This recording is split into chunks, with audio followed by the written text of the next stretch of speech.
rather difficult. It takes quite a bit of time. You've got to hike several 10-mile hikes and a 20-mile hike.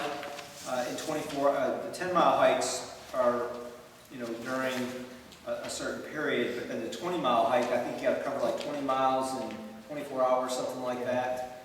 And so these guys got together and did a 20-mile hike back during the winter, and we had awarded them the merit badge. So Russell and Bradley, hiking is required. Hiking or swimming, you have your choice, or you could take both of them, but only one of them would count as a required merit badge towards Eagles. So Brad.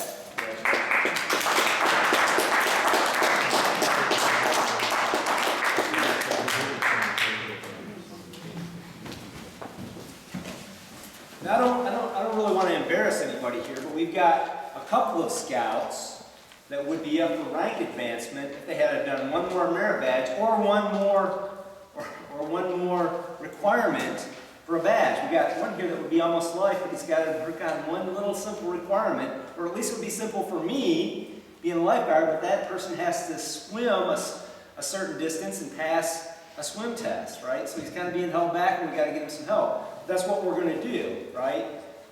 And so all of you guys, we're going to work on the things that you need to get you up here to advance for rank here, as we move through the spring and into the summer. So the next one is a merit badge that came from the Merit Badge Fair, and this is law. And so Russell and Bradley. I think Russell already had the railroad merit badge because he's the one that's been advising us on the trip to Glacier. And so, tell us a little bit about this, about the law merit badge. I don't know anything about it. Oh, weird. I wanted to be a lawyer until I took the merit badge. So how much work you have to do. Now I kind of let that one out. Yeah, we had to pack it up big. Yeah, just all sorts of information of how all the little tiny details of how the legal system works. It's quite a bit of Work. yeah. Needless to say, we were pretty tired after that.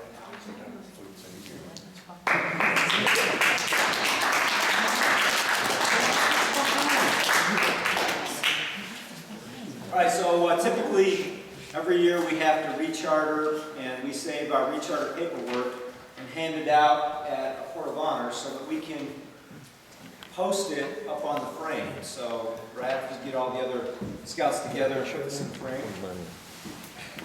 And so as they're doing that, I just want to explain the importance of having a chartered organization. The chartered organization owns all of our resources. They own our Boy Scout. We've got, this troop probably has at least $3,000 worth of resources scattered all over the county and people's barns and things like that. They own the trailer. They own some of you guys have seen our simulated cave experience. They own that. The charter organization really owns this group, right? And they're the ones that sponsor the organization and determine who the leaders are going to be, right? And that happens everywhere with every chartered organization.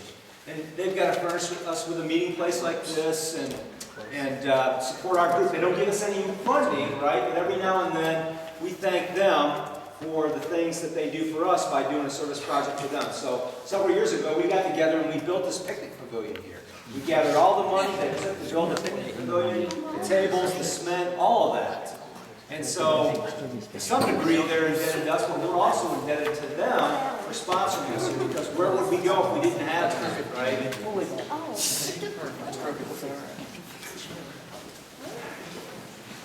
Not my problem.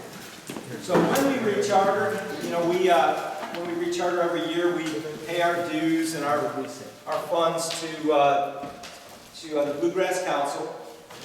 And as Boone said, that goes to National down in Irving, Texas, where they do things with it. I mean, obviously some of you guys have heard of lawsuits and things like that. I'm not saying your money's going toward that. But if you're going to have an organization like this, you've got to defend yourself, right? And we have done that very well, I think, throughout the years. But also, the guys got together and they earned enough money with the activities that they do. Most of these older scouts really haven't spent a lot of money out of their pocket over the last 5 years to be in scouting. They earn their way by selling popcorn and doing this and that to get some places. Every now and then they need money to go on a trip or camporee or something. But they also earn enough money to have Boys Life. right? So all of the older scouts, 100% Boys Life based on the money they raised, and they voted on this. So if you want to put that on the flag now.